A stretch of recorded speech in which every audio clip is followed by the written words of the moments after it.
Alhamdulillah nahmaduhu wa nasta'inuhu wa nastaghfiruh wa na'udzu billahi min syururi anfusina wa min sayyiati a'malina may yahdihillahu fala mudhillalah wa may yudlil fala hadiyalah.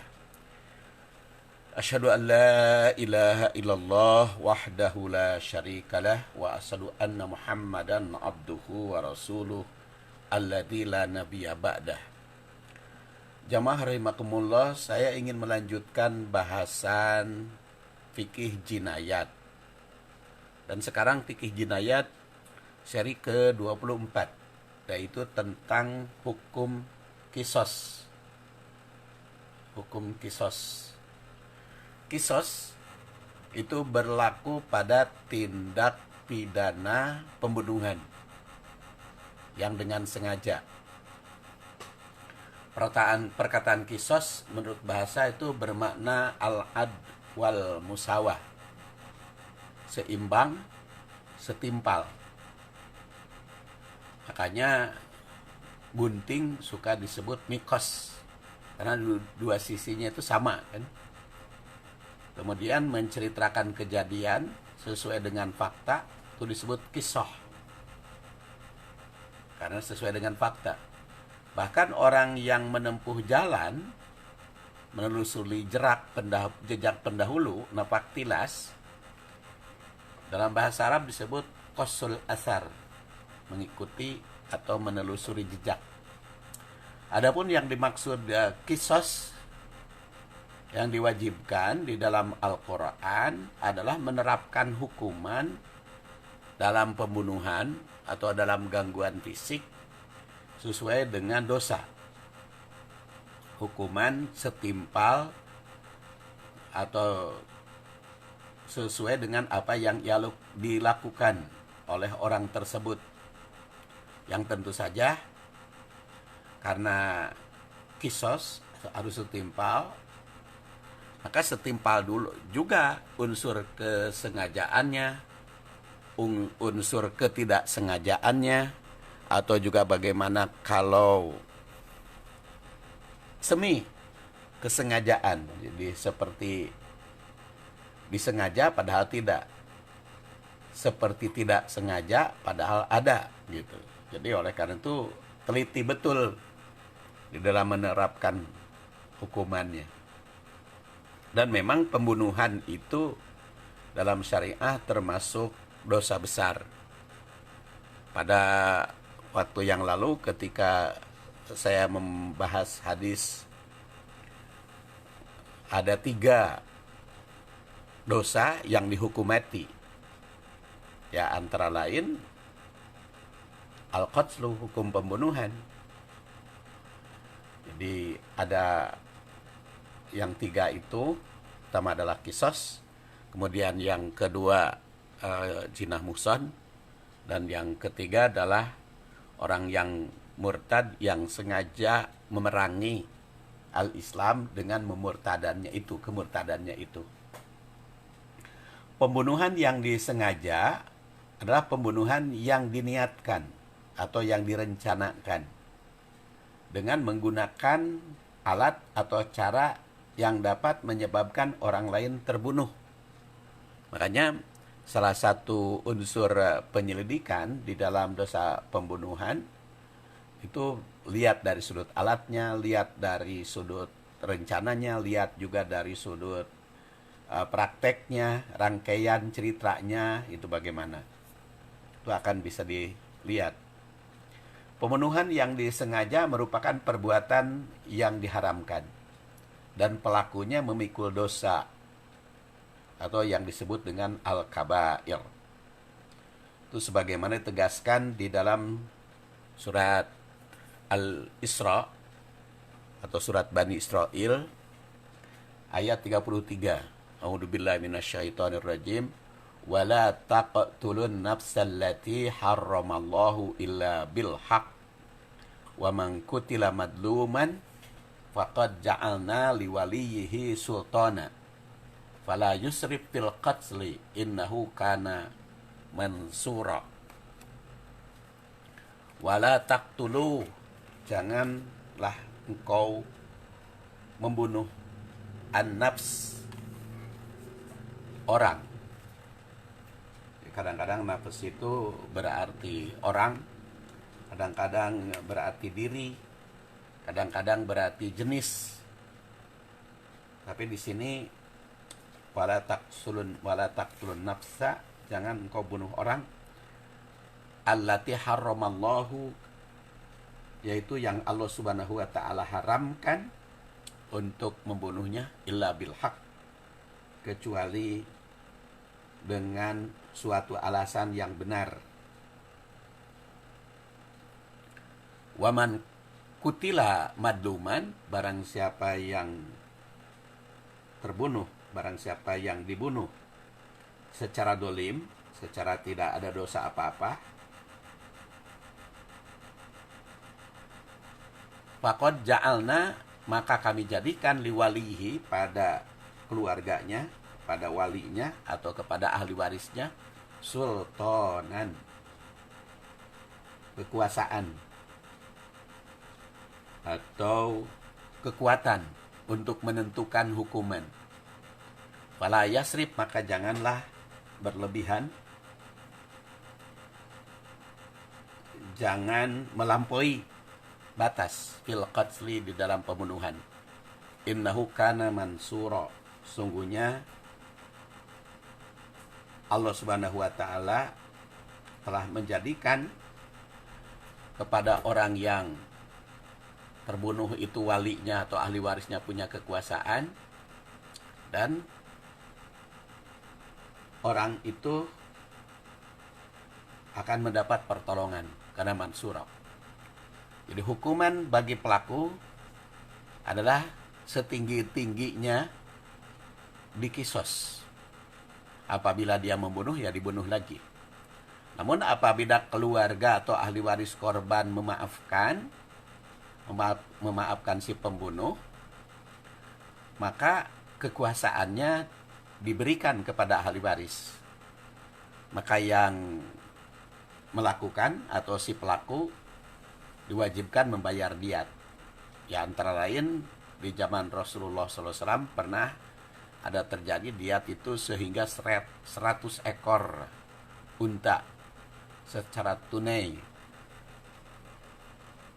Ya, seperti ditandaskan dalam hadis ini, man qatala mu'minan muta'ammidan dufi'a ila awliya il maktul fa insya'u qatalu wa insya'u akhadud diyah wa hiya salasuna hiqqah wa salasuna jad'ah wa arba'una khalifah wa ma salahu alaihi fahuwa lahum wa dzalika litasdidil aqli. Man qatala,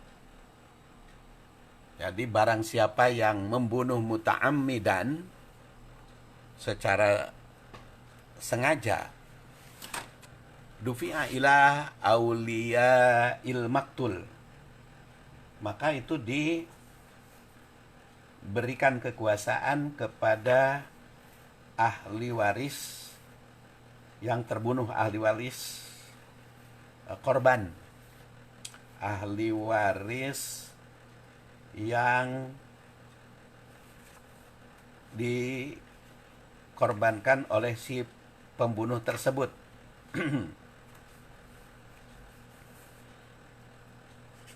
Fa insya'u qatalu, apabila dia berkehendak atau bermaksud qatalu, maka dihukum mati. Jadi apabila mereka menghendaki, maka membunuhnya. Tetapi wa insya'u akhadudiyah. Tapi kalau si ahli warisnya itu tidak berkehendak menghukum bunuh, menghukum balas, menghukum kisos, maka akhadudiyah, boleh mengambil diyah. Apa itu dia? Salasuna hiqqah. Itu 30 hiqah, yaitu unta hiqah. Kemudian salasuna jad'ah, 30 unta jad'ah. Dan arbauna khalifah, 40 ekor unta khalifah. Dan itu semuanya wama salahu alaihi, ada bisa perdamaian ya untuk mereka, itu dipersilahkan.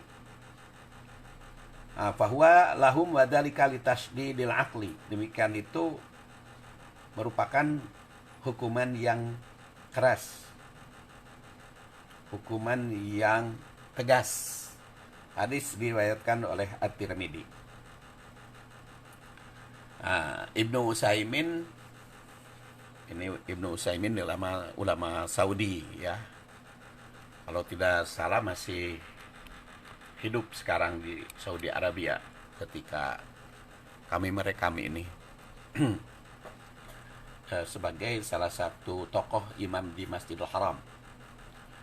Pembunuhan dengan sengaja itu berhubungan dengan 3 hak, yaitu hak Allah, dan ini akan dihapus dengan tobat, jadi hak Allah. Kemudian yang kedua adalah hak aulia al-maktul, ahli waris. Nah, itu bisa gugur hak ahli waris apabila si ahli warisnya menyedekahkan atau menyerahkan pada mereka. Ada hak al-maktul, hak korban. Nah, ini yang tidak gugur, karena korban telah mati dan sudah hilang. Bagaimana haknya? Itu kan tidak bisa damai dengan yang jadi korban kalau dengan ahli warisnya. Tapi karena Al-Quran atau hukum Islam sudah menyerahkan kepada ahli waris, sehingga ahli waris berhak mengampuni, berhak menuntut. Tapi tentu saja masih ada hak korban di akhir hayat, di hari kemudian, karena tidak gugur, karena korban telah mati dan hilang. Namun apakah kebaikan pembunuh akan diambil di akhirat ataukah bagaimana, hanya Allah Subhanahu wa taala dengan keutamaan dan kemurahannya itu akan menanggungnya di akhirat kelak. Jadi Allah dengan keutamaannya akan bertanggung jawab apabila si pembunuh tersebut jelas kebenaran dan kejujurannya secara baik dan tobat. Pendapat ini pun dikemukakan oleh Ibnu Qayyim, yang dikemukakan bahwa yang benar adalah bahwa pembunuhan itu berhubungan dengan 3 hak. Ada hak Allah, hak korban, serta hak keluarga. Karena dengan orang dibunuh itu kan, kalau dia punya istri, kan hak istri direnggut karena dia mati. Dia punya anak, hak anak direnggut akibat terbunuh. Juga hak keluarga, itu hak ahli waris direnggut oleh si pembunuh. Tapi hak Allah bisa tobat kepada Allah, hak ahli waris bisa tobat ke ahli waris. Tapi kalau hak yang mati, bagaimana cara tobatnya? Itulah mungkin beratnya pembunuhan, sehingga dosanya ketiga jalur, ya, jalur kepada Allah, jalur kepada keluarga almarhum, dan jalur kepada almarhumnya itu sendiri. Apabila pembunuh telah menyerahkan diri dengan sukarela, dengan menyesalinya dan takut kepada Allah serta bertobat dengan tobat nasuha, maka paling-paling hak Allah Subhanahu wa taala gugur dengan tobat si pembunuh itu. Namun hak aulia al-maktul, ahli waris si korban, itu bisa gugur, bisa tidak, tergantung kehendak si ahli waris itu sendiri. Yang antara lain, pertama, kisos. Jadi dihukum sesuai dengan dosanya, sesuai dengan apa yang dituntut oleh ahli waris, dan tidak boleh melebihi kisos. Kemudian yang kedua, jalan perdamaian. Nah, jalan perdamaian, bagaimana hak si ahli waris itu bisa dipenuhi, apakah harus bayar, apakah harus memenuhi apa yang dituntut. Nah, ini saya kira melihat kemampuan masing-masing. Yang biasanya kalau orang kaya biasanya sulit untuk diberi kebebasan tuntutan. Kalau si pembunuhnya itu orang kaya. Tapi coba kalau si pembunuhnya itu orang miskin, dituntut apa ya? Mau dituntut apa oleh ahli waris? Nah, dengan perdamaian itu. Ya, paling-paling kalau orang miskin dituntut tidak bisa dibunuh, dihukum bunuh meureun karunya, ya akhirnya disedekahkan. Tetapi tetap ada kewajiban bagi si pelaku itu untuk membayar diat atau membayar dosa yang diperbuat. Jadi masih tersisa gitu ya, hak korban itu yang menjadi tanggung jawab pelaku. Allah Subhanahu wa Ta'ala itu yang akan mengganti di hari kiamat. Hukuman kisos bagi pelaku kejahatan pembunuhan itu merupakan hukum yang layak dijatuhkan kepada pelaku. Nyawa manusia itu kan hak milik Allah, dan pemeliharaannya terhadap nyawa adalah kewajiban manusia. Hukum kisos adalah alat untuk melindungi nyawa manusia dari kematian yang tidak dikehendakinya. Makanya Allah Subhanahu wa Ta'ala berfirman, walakum fil kisos hayatun ya ulil albab la'allakum tattaqun.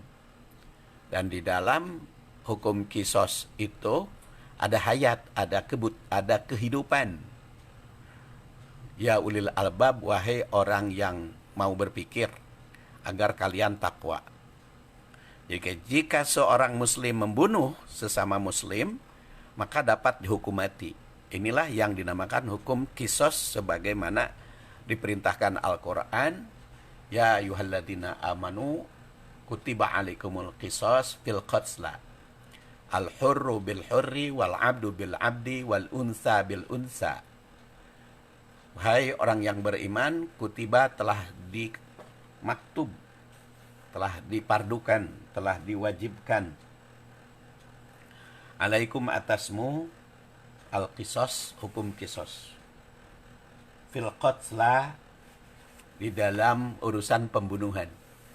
Al-hurru bil hurri, yang merdeka dengan merdeka. Abdu bil abdi, hamba dengan hamba. Unsa bil wal unsa bil unsa, wanita dengan wanita. Faman ufiya, barang siapa yang dimaafkan lahu baginya min akhihi, dari saudaranya, yaitu bisa saudara yang terbunuh, saudara qatla, bisa juga saudara yang bersangkutan, syai'un fattiba'un bil ma'ruf, maka harus mengikuti secara ma'ruf. Ma'ruf itu apa? Antara lain pengertian ma'ruf, mastahsanahu syar'u wal aqlu, yang dianggap baik oleh syariah dan akal, dianggap baik oleh hukum adat, hukum akal, hukum setempat, dan hukum syariah. Jadi itu ma'ruf, dianggap baik oleh adat kebiasaan, oleh negara tempat kedudukan, oleh pihak masyarakat, dan tidak bertentangan dengan syariah. Itu ma'ruf. Maka di sini dikatakan fattiba'un, makanya fattiba'un, ikuti. Wa adaun ilaihi bi ihsan, dan penuhi dengan secara baik, ihsan. Jadi ada ma'ruf, ada ihsan. Nah, ini pembalasan. Ya. Dari kata tahfif, nah ini teh suatu keringanan dengan ufia lahu, yang bagi pelakunya ittiba bil ma'ruf serta adaun ilahi bi ihsan, itu sebagai tahfif, keringanan hukum bi rabbikum, dari Tuhanmu. Takhfif itu keringanan, khaffafa yukhaffifu takhfif. Wa rahmatun, dan rahmat dari Allah Subhanahu wa taala, min rabbikum. Famani tada, barang siapa yang melampaui batas berlebihan, ba'da dalik, setelah itu, falahu adabun alim, maka baginya siksa yang sangat pedih. Siapa yang berlebihannya? Bisa penuntutnya, bisa yang dituntut, bisa juga aparat yang lain yang menimbulkan kecurangan, yang menimbulkan ketidakadilan. Nah, itu siksaan yang berat, siksaan yang pedih. Quran surat Al-Baqarah 178, 179 ini menyempurnakan hukum pembunuhan dengan kisos atau diat, serta menghapus hukum jahiliyah yang membolehkan mengganti hukuman bagi pembunuh dengan orang lain. Dalam jahiliyah itu kan bisa digantikan dengan hamba sahayanya, dengan siapa yang bersedia. Nah, itu dihapus dalam hukum Islam. Makanya di sini dikatakan al-hurru bil hurri, abdu bil abdi, unsa bil unsa. Itu keseimbangan, kesesuaian dengan keadilan dan setimpal apa yang diperbuat. Nah, namun demikian, jika keluarga terbunuh itu memaafkan, maka muslim yang membunuh itu wajib membayar diat, ya. Di sini dikatakan fadiyatun. Jadi tapi kalau diatnya juga dibebaskan, ya tentu saja bisa saja bebas dari hukuman mati, tapi wajib membayar ganti kerugian yang diderita oleh pihak keluarga. Adapun jumlah ditetapkan berdasar kesepakatan semua pihak atau atas dasar ketetapan pengadilan. Karena di sini dikatakan faman ufiya lahu min akhihi syai'un fattiba'un bil ma'ruf wa adaun ilaihi bi ihsan, dalika tahfifun mir rabbikum warahmah. Itu sebagai tahfif. Jadi kisos diberlakukan agar peristiwa pembunuhan itu kan tidak terjadi, sehingga kelangsungan hidup akan terjamin dan terlindungi. Dengan kisos itu kan mencegah pembunuhan berantai. Jadi kalau tidak diterapkan hukum kisos, itu bisa terjadi pembunuhan secara saling balas, ya. Jadi oleh karena itu ayat ini menggariskan penegakan hukum kisos itu telah diwajibkan oleh syariah sejak para nabi terdahulu. Para nabi sebelum Rasul sallallahu alaihi wasallam itu sudah ada. Oleh karena itu hukum ini merupakan kesinambungan dari syariah yang telah berlaku masa silam. Namun ada perbaikan, khususnya dalam bidang memaafkan dengan disertai kewajiban membayar. Jadi kalau di dalam hukum zaman Nabi Isa, kalau dibebaskan bisa bebas dari tuntutan. Tapi kalau di zaman Rasul, kalau dibebaskan oleh keluarga, maka si pelaku harus membayar diat kepada ahli waris. Kemudian poin kedua dari ayat ini, hukum kisos itu berfungsi penghilangan sifat manusia yang cenderung dendam, ingin membalas. Jadi dengan hukum kisos itu pangbalaskeun kan oleh pengadilan. Coba kalau tidak dihukum, kan si keluarga korban akan berusaha membalas. Kalau sudah membalas, nanti si keluarga yang dibalas ingin membalas lagi, maka akan terjadi pembunuhan berantai, killing field. Nah, dengan pembalasan melalui proses pengadilan, maka akan menghentikan kejahatan berantai. Terus yang ketiga dari ayat ini, pada dasarnya hukum kisos itu dapat menyelamatkan kehidupan manusia. Karena di situ kan hayatun ya ulil albab. Seperti tadi sudah saya bahas, sudah saya baca ayatnya hayatun. Pada dasar itu untuk kehidupan. Hukum kisos itu menyelamatkan kehidupan manusia pada umumnya. Dengan hukum kisos, orang yang membunuh dapat menghentikan pembunuhan. Orang yang tidak pernah membunuh akan menjauhi tindakan karena ngerasa kapok. Nah, kenapa di Indonesia itu orang yang keluar dari penjara kecenderungan banyak jahat lagi. Jadi kecenderungan, tidak semua, ada juga yang tobat. Tapi kebanyakan yang dihukum penjara itu begitu keluar dosa diperbuat lagi. Bahkan ada yang lebih berat. Ketika dulu di penjara karena hanya mencuri HP, begitu diasimilasi keluar dari penjara malah mencuri motor. Dulu di penjara gara-gara mencuri motor, begitu keluar dari penjara mencuri mobil. Begitu juga koruptor. Koruptor dulunya ratusan juta, begitu bebas dari penjara, korupsi lagi. Bisa miliaran. Nah, itu hukuman. Kan itu tidak bisa ditolak, tidak bisa ditutup-tutup mata kita. Jelas, hukuman di Indonesia itu harus diperbaiki, harus dirombak. Jadi penjara itu seperti apa sampai tidak jerak bagi yang pernah berbuat dosa. Itu sama juga kan hukum narkoba. Si narkoba, pelaku narkoba dihukum. Tapi kok di dalam penjaranya malah jualan narkoba, malah jadi bandar. Jadi hukuman bertahun-tahun begitu selesai, jadi. Nah, kalau hukum Islam itu pertama tadi membuat jerak orang yang berlaku dosa. Menghentikan orang jangan sampai ikut-ikutan. Dan memang relatif lebih irit ya hukum di dalam Islam itu. Beda dengan penjara kan harus dibiayai itu hidupnya. Kalau sehari 50.000 saja makannya saja. Kalau dalam satu tahun satu bulan itu kan sudah 50 kali 30 sudah 1,5 juta per bulan, belum penjaganya, belum sipirnya, belum macam-macamnya. Jadi biaya hidup demikian mahal. Beda lagi dengan hukuman berdasarkan syariat Islam. Itu semuanya irit.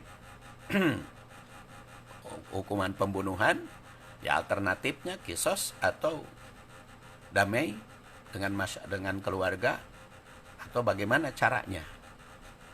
Dan di situ dikatakan dalam ayat ini, walakum fil kisos hayatun ya ulil albab, ada kehidupan wahai ulul albab, wahai yang berpikir, la'alakum tattaqun, agar takwa. Jadi di sini mesti berdampak pada penjagaan dan pemeliharaan hak seluruh individu maupun kolektif. Makanya di situ takwa latar belakangnya.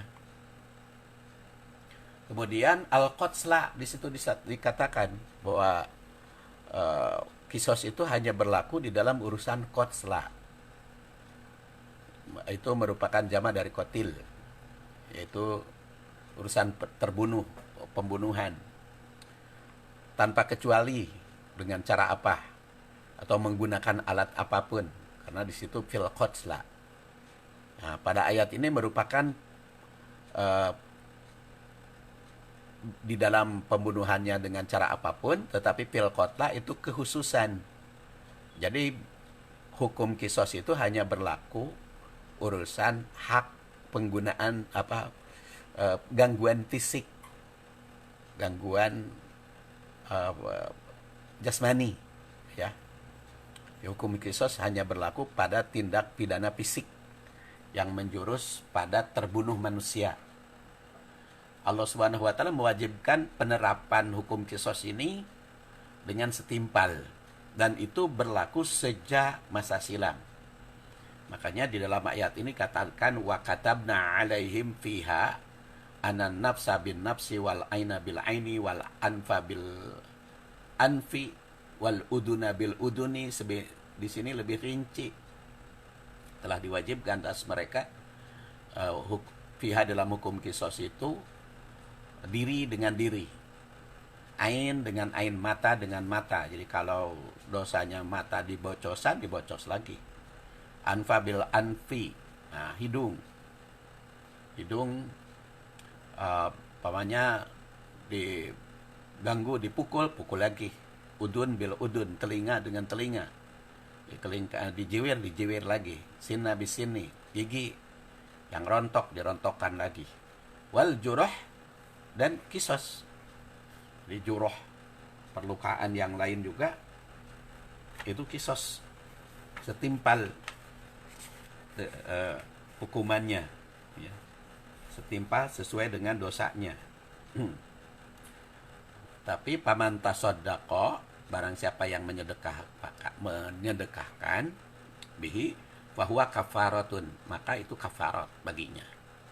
Wa malam yahkum bima anzalallah, barang siapa yang tidak menghukum dengan apa yang Allah turunkan, ulaika humud dzalimun. Jadi kalau melanggar hukum Allah itu masuk kepada dolim, masuk kepada perbuatan tidak adil, masuk kepada tindakan dolim.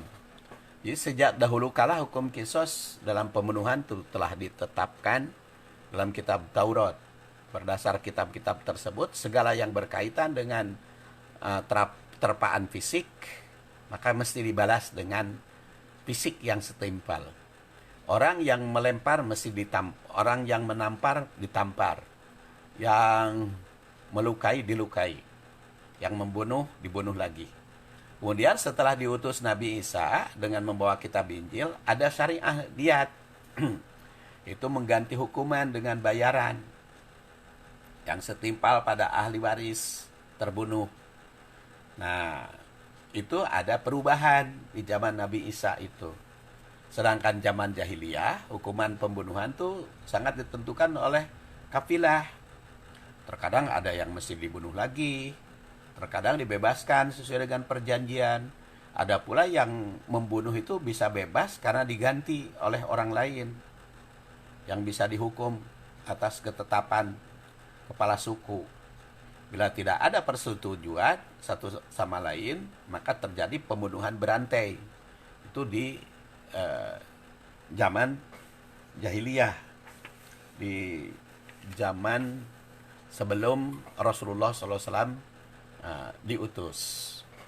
Nah, kemudian seperti tadi saya katakan, pembunuhan sengaja yang berbuat dosa dan harus mendapat hukuman. Sekarang bagaimana kalau pembunuhannya tidak disengaja? Pembunuhan tidak disengaja adalah pembunuhan yang tidak dimaksudkan, tidak direncanakan untuk membunuh karena salah sasaran atau ketidaktahuan pelaku, sehingga secara tidak sengaja menghilangkan nyawa orang lain. Pelaku pembunuhan ini tidak dikenakan tidak dikenakan kisos. Umpamanya kita melempar buah, ya, kemudian si batu pelemparnya itu jatuh kepada manusia sehingga meninggal. Itu kan sama sekali tidak ada kesengajaan, tetapi ada semi mungkin kesengajaan, itu lain lagi. Tapi kalau tidak sengaja mah benar-benar tidak sengaja. Jadi kalau itu nanti dinilai di dalam persidangan, ya, seperti supir di jalan tol ada yang tertabrak. Tapi kalau di jalan bukan tol kan masih tetap bisa dituntut. Tapi kalau di tol beda lagi, atau masinis, ya. Nah, itu diwajibkan membayar diat dengan cara memerdekakan hamba sahaya dan memberi 100 ekor unta pada keluarga, seperti yang digariskan pada hukum dalam pembunuhan sengaja tadi.